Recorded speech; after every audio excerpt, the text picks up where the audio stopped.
by Argyle Cyrus Gadyukos. The Task Force Bangon Marawi, TFBM, prefers to have the martial law being implemented in Mindanao to be extended to ensure the security and safety in the island during the rehabilitation of the war-torn Marawi city in Lanao del Suriname.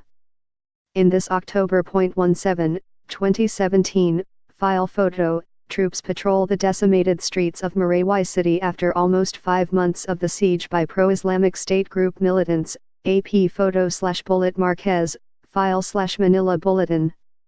The task force aired its preference as the first extension of Duterte's martial law is set to expire by year-end, or 29 days from tomorrow. According to Housing and Urban Development Coordinating Council, HUDCC, Chairperson Eduardo Del Rosario, it is important to keep Mindanao secured following intelligence reports of massive recruitment by extremist groups involving huge amounts of money. Personally, I would like that martial law will continue during the rehabilitation phase because as chairman of Task Force Bangon Marawi, my main concern is the security of the whole rehabilitation effort, he said during the TFBM press briefing in Malacanang today. Just imagine, if something will happen in Marawi City during the rehabilitation phase, baka wala nang pumuntang contractors at laborers. Mahirapan tayo sa rehabilitation, no contractors or laborers may want to go there. Rehabilitation would be difficult for us, he added. However, according to Del Rosario, they would still consult with the Armed Forces of the Philippines, AFP, ground troopers as they are the ones who know the situation well. We will be coordinating with the Armed Forces of the Philippines and the Philippine National Police, PNP, so that we can properly assess and make the necessary recommendation to the President as to the extension or not of the martial law in affected areas, he said. They should know better.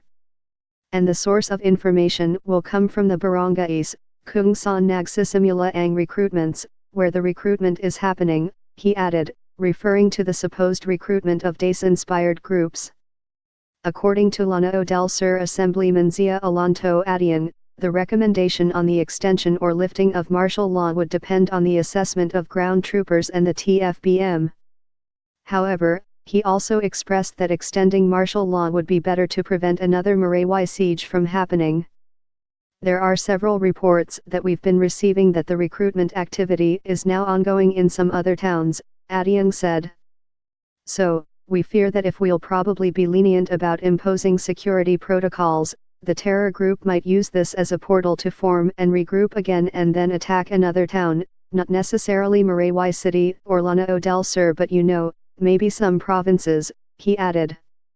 President Duterte, while in Moscow, Russia for an official visit, declared martial law in Mindanao on the day the DACE-inspired MOT group laid siege to Marawi City on May 23, 2017. When the 60-day implementation expired on July 22, 2017, the Congress granted its extension until the last day of the year.